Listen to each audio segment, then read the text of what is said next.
C'est parti. Bonjour, merci de m'avoir invité. Je suis un pur produit du CEF, hein, donc c'est comme un retour au bercail pour moi d'être ici. Fait que j'ai décidé surtout de parler de mon parcours. J'ai pensé un peu aux étudiants qui sont dans la salle. Ça peut être intéressant de voir des gens comme vous qu'on se projette 10, 15 ans plus tard, où ils en sont, où est-ce que vous pourriez être quand vous aurez fini votre maîtrise, votre doctorat, votre postdoc.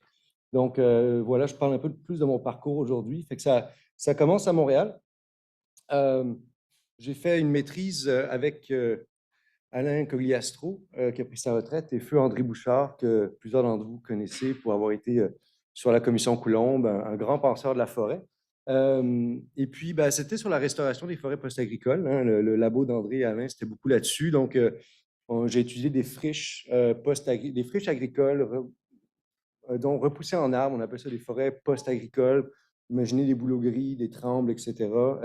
Voir un peu qu'est-ce qui poussait en dessous, c'était quoi les trajectoires successionnelles pour un peu guider la restauration. Donc, euh, les contraintes de site, le paysage, un peu d'écologie du paysage, un peu d'analyse écologique. L'idée, c'était de guider ces stratégies de restauration de ces peuplements dégradés et voir si ça allait redevenir un jour des forêts riches et à quel point ça divergeait des forêts historiques. Ensuite, j'ai fait un aparté de 2 ans à la ville de Montréal, où je travaillais sur des études d'impact de restauration, impact de développement sur les milieux naturels, sur le patrimoine naturel de l'île de Montréal.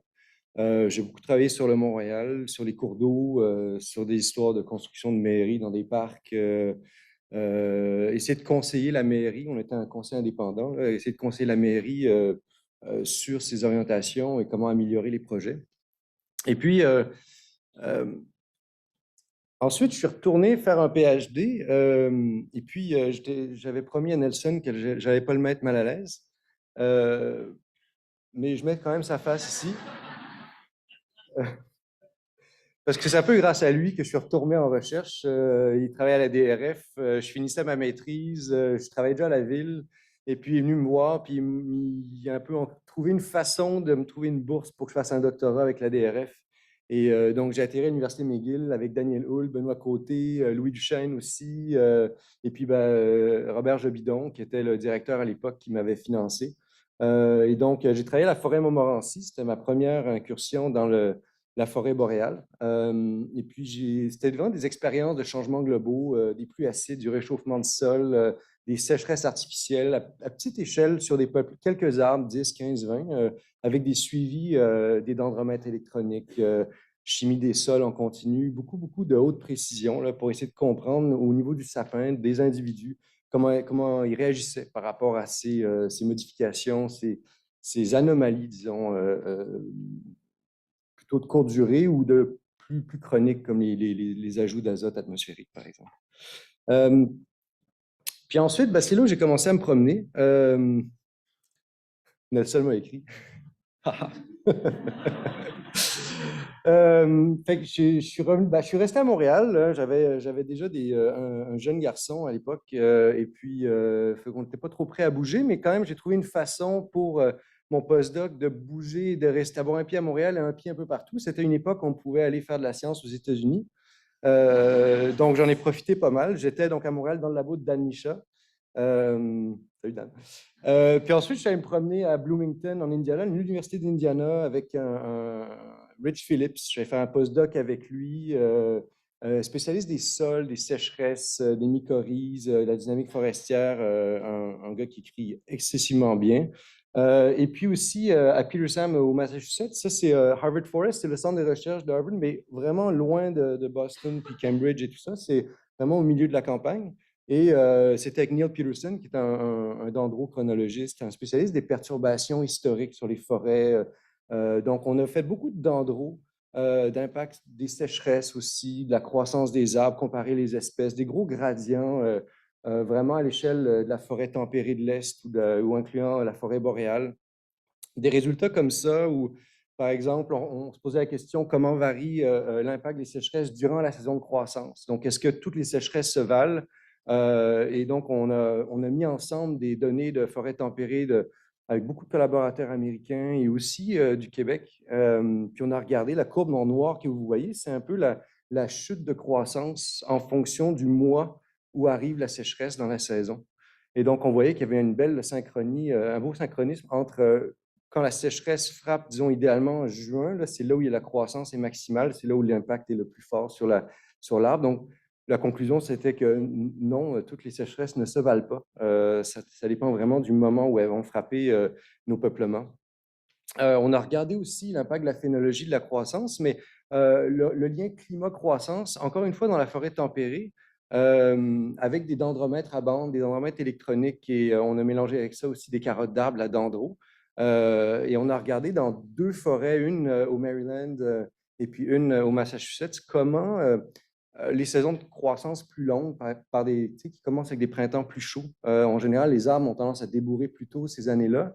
Est-ce que ça se traduit par des augmentations de croissance totale, qui est c'est une des grosses prémices dans les modèles globaux du climat. On assume que les arbres poussent plus lorsque la saison de croissance s'allonge. Et donc, on a vérifié ça pour l'écosystème de la forêt tempérée de l'Est des États-Unis. Et on n'a pas vu de relation. En fait, on voyait un déplacement de la saison de croissance. C'est ce qu'on voit ici en bleu là, sur la courbe. Vous voyez la ligne enfoncée, là, c'est la saison de croissance habituelle. Puis plus clair, c'est le déplacement. En fait, sa saison de croissance commence plus tôt, mais en fait, ça se termine aussi plus tôt ou légèrement plus tôt et le pic est plus bas. Donc, en gros, au final, on se retrouve avec un déplacement, mais pas une augmentation nette de la croissance totale des arbres. Ensuite, qu'est-ce que j'ai fait? Ben oui, après, ben, j'ai eu une job à Fredericton. Donc, j'ai été embauché comme professeur à l'Université du Nouveau-Brunswick. Donc, ça, c'est l'équivalent un peu de la faculté de foresterie de l'Université Laval, mais pour toutes les maritimes, c'est en anglais. C'est une autre culture. Ça a été 6 ans que j'ai passé là-bas à faire des recherches sur l'écologie forestière, un peu de physiologie, écophysiologie appliquée à la sylviculture, au changement climatique. Et puis là-bas, c'est sûr que c'est un petit monde, hein, les maritimes, il n'y a pas beaucoup de monde. C'est 86% de forêt quand même, le Nouveau-Brunswick. Donc, c'est un enjeu très important, la forêt, mais avec pas beaucoup de joueurs. Mais c'est un écosystème intéressant parce qu'il y a un centre d'Atlantique de recherche forestière du fédéral. Il y a des pépinières provinciales. Il y a l'industrie forestière qui est omniprésente, hein. Il y a le dieu Irving qui est maître et roi du domaine. Donc, il faut naviguer à travers toute cette réalité-là. Ça a été un 6 ans très intéressant. Beaucoup de belle nature, de la belle pêche, des belles rivières à saumon. Ça, c'est sur la Miramichi, à Reno, c'est avec mon gars. Ça, c'est la forêt il y a des écosystèmes incroyables hein, qui sont très, très peu connus dans les maritimes. Ça, c'est au cœur de Fredericton, la capitale où j'habitais. C'est une forêt de pruche qui a plus de 400 ans. Maxence, il faut que tu ailles voir ça. Et puis, ça n'a aucun statut de reconnaissance. C'est juste un parc. C'est comme ça. Mais bon, il y a des petits bijoux comme ça, très, très cachés. Au-delà de ça, il y avait quand même des collaborateurs très importants pour moi. Il y avait Anthony Taylor, qui est prof de gestion d'aménagement forestier à UNB aussi, avec qui j'ai beaucoup collaboré. Il y a Rafaela, qui est peut-être ici, hein, qui est une collègue, prof de sylviculture. Vous irez la voir, une nouvelle prof, elle vient du Brésil. Et puis, ben, je vais juste parler de deux exemples de recherche. Ce n'est pas exhaustif, hein, mais juste des exemples de recherche que j'ai menés là-bas qui, je pense, pourraient vous intéresser. Il y avait l'étrange cas de la mortalité soudaine du sapin. Ça, le titre est vraiment catchy. Ça s'est passé en 2018 lorsque je suis arrivé. En fait, au printemps, il y a plein de sapins qui sont apparus raides morts. Oui, c'est bon, c'est parfait. Avec leur feuillage, visiblement, ce n'était pas la tordeuse, parce qu'on sait qu'il y avait quand même une épidémie de tordeuse au Québec, mais elle n'a pas vraiment passé la frontière, cette épidémie, pour des raisons qu'on pourra en parler à pause café. Mais bref, ce n'était pas une épidémie de tordeuse, c'était autre chose. Et on s'est intéressé au sujet, on a essayé de comprendre qu'est-ce qui avait mené à cette mortalité soudaine. Et puis, on parle quand même de cas assez répandus sur toute la zone de l'extrémité sud de l'aire des répartitions du sapin. Donc, au Nouveau-Brunswick, dans le Maine aussi, ça a été rapporté dans le Wisconsin, New Hampshire, plusieurs endroits comme ça. Et on a utilisé des modèles d'apprentissage machine pour essayer d'isoler les composantes climatiques des zones où il y avait de la mortalité par rapport aux zones où il n'y en avait pas. Et puis, créer un modèle comme ça qui pouvait prédire ces zones de mortalité. On avait des données aériennes, de vol aérien sur toutes les maritimes. Et puis, on a réussi à trouver un modèle qui marchait très bien, qui arrivait à prédire. Il y avait vraiment détecté une sécheresse l'été d'avant, un automne excessivement chaud, le plus chaud en 50 ans dans la région, puis un printemps assez particulier, beaucoup de neige, mais très, très chaud, fait qu'il y a une espèce de découplage du climat, un sol encore froid, donc pas vraiment d'eau disponible, mais de l'air très chaud à 15 degrés, donc probablement une transpiration, une perte d'eau, donc tout ça, ça a comme engendrer vraiment un assèchement des arbres jusqu'à induire une mortalité. Et ce qui est drôle, c'est qu'on a regardé dans la littérature historique, on a vu qu'il y avait un même événement qui avait eu lieu en 1986. Ils n'avaient pas vraiment compris ce qui s'était passé. Il n'y avait pas d'insectes, pas de pathogènes, pas de champignons visibles. Et puis, on a pris notre modèle et on a remis les données climat de 86 dedans. Et on a réussi à prédire exactement la zone cartographiée avec notre modèle climatique. Donc, ça, c'était c'est rare, hein, des événements de mortalité causés par la sécheresse dans le nord-est. On est plutôt bien situé en termes d'hydroclimat. Donc, ça, c'était vraiment un sujet que j'ai trouvé intéressant. Un autre projet que j'ai mené, que je continue à mener, c'est une expérience de sécheresse avec Irving à Blackbrook, où on regarde un peu l'effet des éclaircies précommerciales sur la réponse des arbres à la sécheresse, voir si on peut diminuer l'impact de la sécheresse avec un contrôle de la densité des arbres. Aussi, on a regardé au niveau des modèles de simulation forestière avec des grosses bases de données de parcelles permanentes, si on peut améliorer par des données empiriques les courbes qui permettent de simuler l'impact des changements climatiques sur la forêt dans le futur. Donc, on prend par exemple la distribution du sapin baumier. On prend les meilleures croissances du sapin baumier le long de son aire de distribution en fonction des degrés jour. C'est en bas à droite, là, vous voyez le nuage de points. Et puis, on voit la courbe en bleu, ça donne un petit peu c'est quoi la meilleure croissance le long de ce climat. Et ensuite, on compare ça à ce que les modèles comme Picus, Linkages, Jaboa nous donnent, et on voit qu'en fait, il y a vraiment un décalage entre les courbes théoriques et les données empiriques. Donc ça, c'est le genre de résultat qui nous permet peut-être d'améliorer ces modèles-là à l'aide de ces données empiriques. Puis depuis juillet 2024, ça fait 10 mois, je suis à Québec, Université Laval.